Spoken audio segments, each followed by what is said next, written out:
السلام علیکم دوستو، بچپن اور جوانی اس قدر تیزی سے بیتتے ہوئے محسوس ہوتے ہیں جیسے ہوا کا جھونکا ہو۔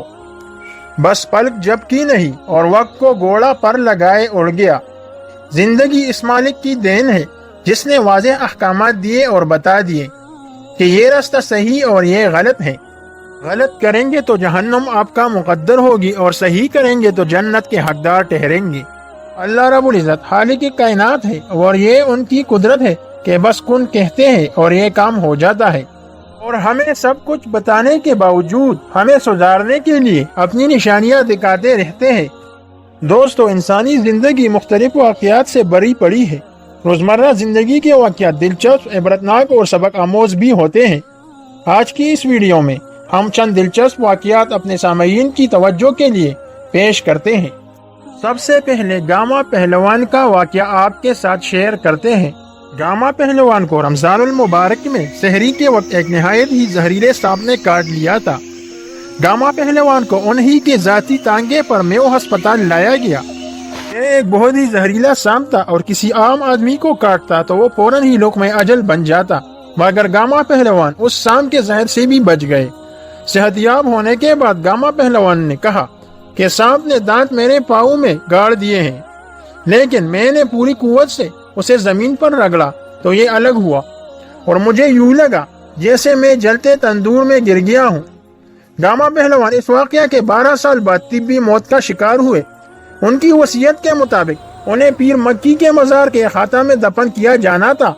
پیر مکی کے صحن میں قبر کی کھدائی شروع ہوئی تو ایک منجاور خاتون نے ڈپٹی کمشنر کو دہائی دی کہ کچھ لوگ پیر مکی کی صحن میں زبردستی قبر بنا رہے ہیں، جنہیں ایسا کرنے سے روکا جائے۔ طویل بحث کے بعد گاما پہلوان کو جوگی خاندان کے ذاتی قبرستان میں دفن کر دیا گیا، اور یہ ان کی آخری خواہش جسے پورا کرنا دشمن بھی اپنا پرست سمجھتا ہے پوری نہ ہو سکی۔ پاکستان کے سابق گورنر جنرل ملک غلام محمد۔ ناظرین کرام، جب 29 اگست 1952 کو پاکستان کے گورنر جنرل غلام محمد فوت ہوئے، ان کی وصیت کے مطابق سعودی عرب میں دفنایا جانا تھا، لہٰذا انہیں امانتاً کراچی میں سپرد خاک کر دیا گیا۔ کچھ عرصہ بعد وصیت کے مطابق ان کی لاش کو قبر سے نکال کر سعودی عرب روانہ کرنے لگے تو ایک ڈاکٹر فوج کے کیپٹن، پولیس اہلکار، 2 گورکن اور غلام محمد کے قریبی رشتہ دار قبر کشائی کے لیے قبرستان پہنچے۔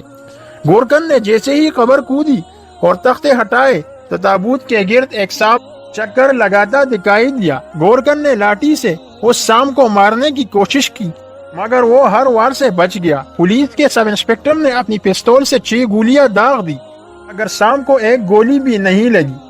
ڈاکٹر کی ہدایت پر ایک زہریلی اسپرے کا چھڑکاؤ کر کے قبر عارضی طور پر بند کر دی گئی۔ 2 گھنٹے کے بعد جب دوبارہ قبر کودی گئی تو سانپ اسی تیزی سے قبر میں چکر لگا رہا تھا۔ چنانچہ باہمی صلاح مشورے کے بعد قبر کو بند کر دیا گیا، اور اگلے دن ایک مشہور اخبار میں چھوٹی سی خبر شائع ہوئی جو کچھ یوں تھی: سابق گورنر جنرل غلام محمد کی لاش سعودی عرب نہیں لے جائی جا سکی اور وہ اب کراچی ہی میں دفن رہیں گے۔ تو دوستو، آپ کو ہماری یہ کاوش کیسی لگی؟ پسند آنے کی صورت میں ویڈیو کو لائک، کمنٹ اور شیئر ضرور کیجیے گا۔